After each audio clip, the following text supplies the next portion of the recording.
Hi hello ನಮಸ್ತೆ welcome to my YouTube channel. ಎಲ್ಲರೂ ಹೇಗಿದ್ದೀರಾ? ಎಲ್ಲರೂ ತುಂಬಾ ಚೆನ್ನಾಗಿದ್ದೀರಾ ಅಂತ ಅಂದ್ಕೊಂಡು ನೋಡಿರಿ.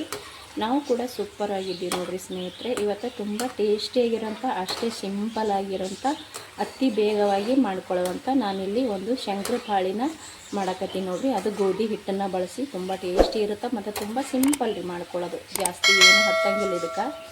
ಈ ಸಿಂಪಲ್ಲಾಗಿ ನಾವು ಮಾಡ್ತಾ ಇರೋಂಥ ಗೋಧಿ ಹಿಟ್ಟಿನಿಂದ ಶಂಕರಪಾಳಿ ಯಾವ ರೀತಿ ಮಾಡ್ತೀವಿ ಅಂತೇಳಿ ಹೋಗಿ ನೋಡ್ಕೊಂಡು ಬರೋಣ ಬನ್ನಿ ಸ್ನೇಹಿತರೆ. ವಿಡಿಯೋ ನೋಡ್ತಾ ಇರೋರು ಎಲ್ಲರಿಗೂ ಕೂಡ ಥ್ಯಾಂಕ್ ಯು. ನೋಡಿರಿ, ನಾನಿಲ್ಲಿ ಶಂಕರಪಾಳಿ ಮಾಡೋಕೆ ಒಂದು ಬಟ್ಲಾದಷ್ಟು ಗೋಧಿ ಹಿಟ್ಟನ್ನ ತೊಗೊಂಡೀನಿ ರೀ. ಗೋಧಿ ಹಿಟ್ಟಿನಿಂದ ಶಂಕರಪಾಳಿನ ಮಾಡಕತ್ತೀನಿ. ತುಂಬ ಚೆನ್ನಾಗಿ ಆಗ್ತಾವ್ರಿ. ಇದನ್ನು ನಾನು ಸೋಸಿಬಿಟ್ಟು ಇಟ್ಕೊಂಡೀನಿ. ಒಂದು ಬಟ್ಲ ತೊಗೊಂಡಿನಿ ನೋಡಿರಿ. ಇಲ್ಲಿ ಒಂದು 100 ಗ್ರಾಮಿನಷ್ಟು ಬೆಲ್ಲನ ನಾನು ನೀರಲ್ಲಿ ನೆನೆ ಹಾಕಿದ್ದೆ ರೀ. ನೀರು ಹಾಕ್ಕೊಂಡು ನೆನೆ ಹಾಕೀನಿ ರೀ. ಯಾಕಂದ್ರೆ ಬೆಲ್ಲ ಕರಗಬೇಕಂತೇಳಿ ಒಂದು 100 ಗ್ರಾಮಿನಷ್ಟು ತೊಗೊಂಡೀನಿ ರೀ. ರುಚಿನ ನಿಮ್ಮ ಅನುಗುಣ ನೋಡ್ತಕ್ಕಂಗೆ ನೀವು ಬೆಲ್ಲನ ಹಾಕ್ಕೋಬೋದು ಅಥವಾ ಸಕ್ಕರೆ ಹಾಕ್ಕೊಂಡು ಕೂಡ ಮಾಡ್ಕೋಬೋದು. ಬೆಲ್ಲದಿಂದ ತುಂಬ ಚೆನ್ನಾಗಿ ಆಗ್ತಾವಂದು ನಾನಿಲ್ಲಿ ಬೆಲ್ಲನ ಬಳಸಕತ್ತೀನಿ ರೀ. ಇಲ್ಲಿ ಸೋಸಿ ತೊಗೊಂಡಿರುವಂಥ ಗೋಧಿ ಹಿಟ್ಟನ್ನು ಇವಾಗ ನಾನು ಇಲ್ಲಿ ಒಂದು ಕಡಾಯಿ ತೊಗೊಂಡೀನಿ ರೀ. ಈ ಕಡಾಯಿ ಒಳಗೆ ಹಾಕೋತೀನಿ ನೋಡಿರಿ. ಮುಂಚೆನೇ ಸೋಸಿ ತೊಗೊಂಡಿದ್ದೀನಿ. ಇಲ್ಲಿ ಒಂದು ಬಟ್ಲದಷ್ಟು ಈ ಥರ ಒಂದು ಬಟ್ಲಿದೆ. ಒಂದು ಬಟ್ಲ ನಾನು ಇಲ್ಲಿ ಶಂಕರಪಾಳಿನ ಮಾಡಕತ್ತೀನಿ ನೋಡಿರಿ. ಇವಾಗ ಇದು ಬೆಲ್ಲನ ನಾವು ಸೋಸಿಬಿಟ್ಟು ಹಾಕೋಬೇಕಾಗ್ತದೆ ರೀ. ಸ್ವಲ್ಪ ತಿಕ್ಕಿಬಿಟ್ಟು ಅಜ್ವಾನ ಹಾಕೊಳಕತ್ತೀನಿ. ಟೇಸ್ಟ್ ಚೆನ್ನಾಗಿರುತ್ತೆ. ಒಂದು ಚಿಟಿಕೆಯಷ್ಟು ನಾನು ಉಪ್ಪು ಹಾಕೊಳಕತ್ತೀನಿ ರೀ. ಸುಮ್ಮನೆ ಒಂದು ಚಿಟಿಕೆಯಷ್ಟು ಉಪ್ಪನ್ನ ಇವಾಗ ಇದನ್ನು ಸೋಸಿ ಹಾಕೊಳ್ಳೋಣ. ಇದು ಸ್ವಲ್ಪ ಮಿಕ್ಸ್ ಮಾಡ್ಕೊಂಬಿಡೋಣ ರೀ. ಸ್ವಲ್ಪ ಉಪ್ಪು ಅಜ್ವಾನ ಹಾಕ್ಕೊಂಡಿನಲ್ರಿ, ಹಾಗಾಗಿ ಸ್ವಲ್ಪ ಇದನ್ನು ಮಿಕ್ಸ್ ಮಾಡಿಕೊಂಡು ಇವಾಗ ಇದನ್ನು ಸೋಸಿಬಿಟ್ಟು ಹಾಕ್ಕೋಬೇಕಾಗ್ತದೆ. ಸ್ವಲ್ಪ ಸ್ವಲ್ಪ ಹಾಕ್ಕೋಬೇಕ್ರಿ, ಒಮ್ಮೆಲೆ ಹಾಕೋಕೆ ಹೋಗ್ಬಾರ್ದು. ಯಾಕಂದ್ರೆ ಬೆಲ್ಲಿನೊಳಗೆ ಕಸರು ಇರ್ತದಲ್ರಿ, ಹಾಗಾಗಿ ಸೋಸ್ಕೊಂಡೇ ಹಾಕ್ಕೋಬೇಕಾಗ್ತದೆ. ಸ್ವಲ್ಪ ಸ್ವಲ್ಪ ಹಾಕ್ಕೊಂಡು ಇದನ್ನು ನಾದಿ ತೊಗೋತೀನಿ ನೋಡಿರಿ. ಇದನ್ನು ನಾದಂಬ್ರಿ ಇವಾಗ ಚೆನ್ನಾಗಿ ಮಿಕ್ಸ್ ಮಾಡ್ಕೊಳಂಬ್ರಿ.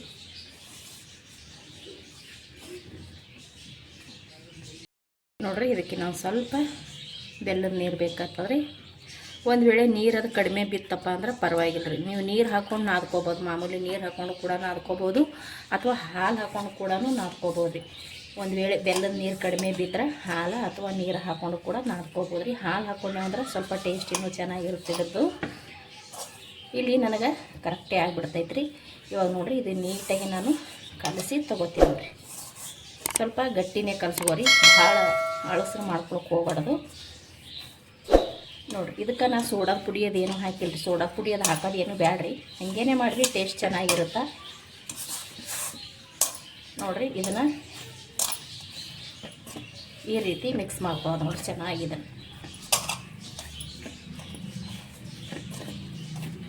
ಇದನ್ನು ನಾನು ಚೆನ್ನಾಗಿ ನಾದಿ ತೊಗೋತೀನಿ ನೋಡಿರಿ. ಇಷ್ಟು ಸಾಕ್ರಿ. ಇದಕ್ಕೆ ಇದೇ ಜೋರು ಹಾಕಿ ನಾದ್ಕೋಬೇಕ್ರಿ. ಇವಾಗ ನಾನು ಇದಕ್ಕೆ ಆಯ್ತು ರೀ, ಏನು ಬೆಲ್ಲದ ನೀರು ಅದೇನು ಹಾಕಂಗಿಲ್ಲ. ಇಷ್ಟೇ ನಾನು ಚೆನ್ನಾಗಿ ಮಿದ್ದಿ ತೊಗೋತೀನಿ ರೀ. ಅಂದ್ರೆ ಜೋರು ಹಾಕಿ ನಾದಿ ತೊಗೋತೀನಿ ರೀ. ನಾವು ಎಷ್ಟು ಚೆಂದ ನಾದ್ಕೋತೀವಿ ಅಷ್ಟು ಚೆಂದ ಆಗ್ತದೆ ಇದು ನೋಡಿರಿ. ಈ ರೀತಿ ನಾನು ಕಲಸಿಬಿಟ್ಟು ತೊಗೊಂಡೀನಿ. ಒಂಚೂರು ಎಣ್ಣೆನ ಹಚ್ಚೋಣ. ಒಂಚೂರು ಎಣ್ಣೆ ಹಚ್ಚಿ ಈ ರೀತಿ ಕಲಿಸ್ಕೊಂಡ್ರೆ ಸಾಕು. ನೋಡ್ತಾ ಇರ್ಬೋದ್ರಿ, ಈ ರೀತಿ ಇದನ್ನು ಒಂದು 10 ನಿಮಿಷ ಬಿಟ್ಟರೆ ಸಾಕ್ರಿ. 10 ನಿಮಿಷನೂ ಅಂತೇನ್ರಿ, ಒಂದು 5 ನಿಮಿಷನಾದರೂ ಬಿಡಬೇಕಾಗ್ತದೆ ರೀ. ಯಾಕಂದ್ರೆ ಹಿಟ್ಟು ಬೆಲ್ಲ ಚೆನ್ನಾಗಿ ಮಿಕ್ಸ್ ಆಗಬೇಕಲ್ರಿ. ನಾದಿರ್ತೀವಿ, ಚೆನ್ನಾಗಿ ಮಿಕ್ಸ್ ಆಗಬೇಕಲ್ರಿ. ಒಂಚೂರು ಇದನ್ನು ಮುಚ್ಚಿ ಇಟ್ಟು ಬಿಡ್ತೀನಿ ರೀ. ಇದನ್ನು ಸ್ವಲ್ಪ ಮೇಲೆ ಎಣ್ಣೆ ಹೆಚ್ಚೇನ್ರಿ. ಇದನ್ನು ಸ್ವಲ್ಪ ಒಂದು 5 ನಿಮಿಷ ಅಥವಾ ಟೈಮ್ ಇದ್ರೆ ಒಂದು 10 ನಿಮಿಷ ನೆನೆ ಹಾಕಿಬಿಡಮ್ರಿ. ನೋಡಿರಿ, ಇದು ಇವಾಗ ನೆಂದೈತಿ ಚೆನ್ನಾಗಿ.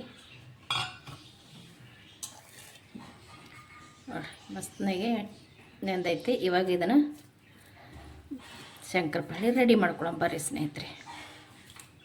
ತುಂಬಾ ಸಿಂಪಲಾಗಿ ಟೇಸ್ಟಿಯಾಗಿರುತ್ತೆ ನೋಡಿರಿ. ನಾನಿಲ್ಲಿ ಸ್ವಲ್ಪ ಹಿಟ್ಟನ್ನ ತೊಗೊಂಡಿದ್ದೀನಿ, ಕಲಸಿಟ್ಟಿದ್ನಲ್ರಿ, ಒಂದು ಹಿಟ್ಟನ್ನ ತೊಗೊಂಡಿದ್ದೀನಿ. ಇದನ್ನು ಸ್ವಲ್ಪ ಎಣ್ಣೆ ಹಚ್ಕೊಂಡ್ಬಿಡೋಣ. ಹಿಟ್ಟು ಹಚ್ಚಿ ಕೂಡ ಮಾಡ್ಕೋಬೋದು ರೀ. ಇಲ್ಲಿ ನಾನು ಎಣ್ಣೆ ಹಚ್ಚಿ ಮಾಡಕತ್ತೀನಿ. ಇಲ್ಲಿ ನೋಡಿರಿ, ಎಣ್ಣೆ ಹಚ್ಕೊಂಡು ಇದನ್ನು ಇವಾಗ ಈ ರೀತಿ ತೀಡ್ತೀನಿ ನೋಡಿರಿ. ನಾವು ಚಪಾತಿ ಯಾವ ರೀತಿ ಮಾಡ್ಕೋತೀವಲ್ರಿ ಅದೇ ರೀತಿ ತೀಡ್ಕೊಳ್ಳೋದು. ಇದನ್ನು ಇಷ್ಟನ್ನು ಇವಾಗ ತೀಡ್ಕೊಂಡೆ ನೋಡಿರಿ. ಇದನ್ನು ನಾನು ಇವಾಗ ಮಡ್ಚಿ ಹಾಕ್ಬಿಡ್ತೀನಿ ರೀ. ಮತ್ತೆ ನೋಡಿರಿ ಈ ರೀತಿ ಮಡ್ಚಿಕೊಂಡೆ ರೀ. ಮತ್ತೊಮ್ಮೆ ಇವಾಗ ಇದು ಇವತ್ತು ಇಡ್ತೇನೆ.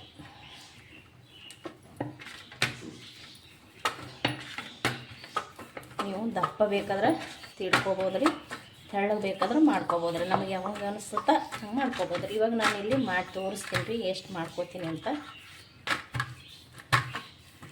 ನೋಡಿರಿ ಇವಾಗ ಈ ರೀತಿ ತೀಡ್ಕೊಳ್ಕತ್ತೀನಿ. ತುಂಬ ಭಾಳ ಪೂರ್ತಿ ತೆಳ್ಳಗನ ಮಾಡ್ಕೊಳಕ್ಕೆ ಹೋಗ್ಬಾರ್ದು ರೀ. ತೆಳ್ಳಗಂದ್ರೆ ಸ್ವಲ್ಪ ನಮಗೆ ಇಲ್ಲಿ ದಪ್ಪ ಸೈಜ್ ಬೇಕಾಗ್ತದೆ. ನೋಡಿರಿ ಇಲ್ಲ ನಾನು ಇಲ್ಲಿ ಈ ರೀತಿ ಮಾಡ್ಕೊಂಡಿದ್ದೀನಿ. ಇವಾಗ ಇದನ್ನು ಕಟ್ ಮಾಡ್ಕೊಳ್ಳೋ ಮಾತ್ರ. ನೋಡಿರಿ ಇವಾಗ ಒಂದು ಚಾಕು ತೊಗೊಂಡು ನೀವು ದೊಡ್ಡ ಸೈಜ್ ಬೇಕಂದ್ರೆ ದೊಡ್ಡ ಸೈಜ ಕಟ್ ಮಾಡ್ಕೊರಿ, ಸಣ್ಣ ಸೈಜ್ ಬೇಕಂದ್ರೆ ಸಣ್ಣ ಸೈಜ್ ಕಟ್ ಮಾಡ್ಕೋಬೋದು ರೀ. ನಾನಿಲ್ಲಿ ಒಂದು ಸ್ವಲ್ಪ ದೊಡ್ಡನೇ ಮಾಡ್ಕೊಳ್ಕತ್ತೀನಿ. ಕೆಲವರಿಗೆ ಚಿಕ್ಕ ಸೈಜ್ ಇಷ್ಟ ಆಗುತ್ತಾ, ಇನ್ನು ಕೆಲವರಿಗೆ ದೊಡ್ಡ ಸೈಜ್ ಇಷ್ಟ ಆಗುತ್ತಾ. ನೋಡಿರಿ ನಾನು ಈ ರೀತಿ ಮಾಡಿಕೊಂಡು ಇವಾಗ ಇಲ್ಲಿ ನೋಡಿರಿ ನಾನು ಇಷ್ಟಿಷ್ಟು ದೊಡ್ಡ ಸೈಜ ಕಟ್ ಮಾಡ್ಕೊಳಕತ್ತೀನಿ. ಇದಕ್ಕಿಂತ ಸಣ್ಣ ಸೈಜ್ ಕೂಡ ಮಾಡ್ಕೋತಾರೆ. ನೋಡಿರಿ ನಾನಿಲ್ಲಿ ಈ ರೀತಿ ಕಟ್ ಮಾಡ್ಕೊಂಡೀನಿ. ನೋಡಿರಿ ಇಷ್ಟಿಷ್ಟು ದೊಡ್ಡ ಕಟ್ ಮಾಡ್ಕೊಂಡೀನಿ ರೀ. ಇವಾಗ ಈ ರೀತಿ ನಾನು ರೆಡಿ ಮಾಡಿ ಒಂದು ಪ್ಲೇಟಿಗೆ ತೊಗೊಂಡ್ಬಿಡ್ತೀನಿ ರೀ. ಎಲ್ಲನೂ ಇದೇ ಥರ ಕಟ್ ಮಾಡಿ ತೊಗೋತೀನಿ ನೋಡಿರಿ. ಈ ಥರ ಒಂದು ಪ್ಲೇಟಿಗೆ ತೊಗೊಂಡಿನಿ. ಇವಾಗ ಮಾಡಿ ಇದೇ ರೀತಿ ತೊಗೊಂಡ್ಬಿಡ್ತೀನಿ ನೋಡಿರಿ ಒಂದು ಪ್ಲೇಟಿಗೆ. ನೋಡಿರಿ ಇಲ್ಲಿ ಪ್ಲೇಟ್ನಾಗ ಮಾಡಿ ತೊಗೊಂಡಿದ್ದೀನಿ. ಇವಾಗ ಇಲ್ಲಿ ಕೂಡ ಇವಾಗ ನೋಡಿರಿ ಇಲ್ಲಿ ಸ್ವಲ್ಪ ಸಣ್ಣ ಸೈಜ್ ಕೂಡ ಮಾಡಿ ತೋರಿಸಿ ನೋಡಿರಿ. ಅಂದ್ರೆ ಸಣ್ಣ ಸೈಜ್ನಾಗ ಕಟ್ ಮಾಡ್ಕೊಬೋದು ನೋಡಿರಿ. ನಿಮಗೆ ಸಣ್ಣ ಸೈಜ್ ಬೇಕಂದ್ರೆ ಸಣ್ಣ ಸೈಜ, ದೊಡ್ಡ ಸೈಜ್ ಬೇಕಂದ್ರೆ ದೊಡ್ಡ ಸೈಜ್ ಅಂತ ಹೇಳಿದೆ ನೋಡಿರಿ. ನಾನು ಫಸ್ಟಿಗೆ ಇಲ್ಲಿ ದೊಡ್ಡ ಸೈಜ್ ಮಾಡ್ಕೊಂಡೀನಿ.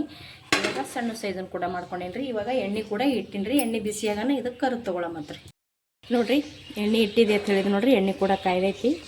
ಇವಾಗ ಒಂದೊಂದಾಗಿ ಬಿಡಮ್ಮ ನೋಡಿರಿ. ಈ ರೀತಿ ಒಂದೊಂದಾಗಿ ಬಿಡಬೇಕಾಗ್ತದೆ. ನಾವು ಒಮ್ಮೆಲೇ ಬಿಟ್ಟೇವಂದ್ರೆ ನಾ ಕಡಾಯಿ ಇಟ್ಕೊಂಡಿನಲ್ರಿ ಅಂಟ್ಕೊಂಡ್ಬಿಡ್ತಾವೆ. ಸ್ವಲ್ಪ ಬಿಟ್ಟು ಬಿಟ್ಟು ಹಾಕೋಬೇಕ್ರಿ ಈ ರೀತಿ. ಇಲ್ಲಪ್ಪ ಅಂದ್ರೆ ಒಂದು ಅಗಲವಾಗಿರೋಂಥ ಪಾತ್ರೆ ಇತ್ತಂದ್ರೆ ಅಗಲವಾಗಿರೋಂಥ ಪಾತ್ರೆ ಒಳಗೂ ಕೂಡ ಕರು ತೊಗೋಬೋದು ರೀ. ಅದ್ರೊಳಗೆ ಅಂಟಂಗಿಲ್ಲ. ನಾವು ಹಿಂಗೆ ಹಾಕೊಳಕತ್ತೀವಂದ್ರೆ ಇಷ್ಟೂ ಹೋಗಿ ಮಧ್ಯದಾಗೆ ಕುತ್ಕೊಂಡ್ಬಿಡ್ತಾವಲ್ಲ ರೀ. ಅದಕ್ಕೆ ನಾನು ಇಲ್ಲಿ ನಿಧಾನವಾಗಿ ಹಾಕೊಳಕತ್ತೀನಿ ನೋಡಿರಿ. ಇವಾಗ ಇಲ್ಲಿ ಒಂದು ಸ್ವಲ್ಪ ಹಾಕೊಂಡಿನಿ ರೀ. ಇವಾಗ ಇದನ್ನು ಚೆನ್ನಾಗಿ ಸ್ವಲ್ಪ ಫ್ರೈ ಮಾಡ್ಕೊಂಬಿಡೋಣ ನೋಡಿರಿ. ಈ ರೀತಿ ಕರು ತೊಗೋಬೇಕು. ತುಂಬ ಚೆನ್ನಾಗಿ ಆತಾವು ನೋಡಿ. ಇಷ್ಟ ಆದ್ರೆ ಸಾಕ್ರಿ. ತುಂಬ ಜಾಸ್ತಿ ಏನು ಕರು ತೊಗೊಳೋದು ಬೇಡ್ರಿ. ಇದು ಇವಾಗ ರೆಡಿ ಆಯಿತು. ನಾನು ಒಂದು ಪ್ಲೇಟಿಗೆ ತೊಗೊಂಡ್ಬಿಡ್ತೀನಿ ನೋಡಿರಿ. ಮತ್ತೆ ಒಂದಿಷ್ಟು ಹಾಕೊಂಡ್ಬಿಡ್ತೀನಿ ಪಟ ಅಂತ. ನಿಧಾನವಾಗಿ ಹಾಕೊಳ್ಳಿ. ಅಗಲವಾಗಿರೋಂಥ ಪಾತ್ರೆ ಇಟ್ಟಿದ್ರಿ ಅಂದ್ರೆ ನಡಿತೈತ್ರಿ. ಇದು ನಾನು ಇಲ್ಲಿ ಕಡಾಯಿ ಇಟ್ಟಿನಲ್ರಿ. ಒಮ್ಮೆಲೇ ಹಾಕೊಂಡೇವಂದ್ರೆ ಮಧ್ಯದಾಗ ಹೋಗಿ ಅಂಟ್ಕೊಂಡ್ಬಿಡ್ತಾವೆ. ಅಂಟ್ಕೊಂಡ್ರೂ ಪರವಾಗಿಲ್ಲ ರೀ, ಬಿಡ್ತಾವೆ ನೋಡಿರಿ.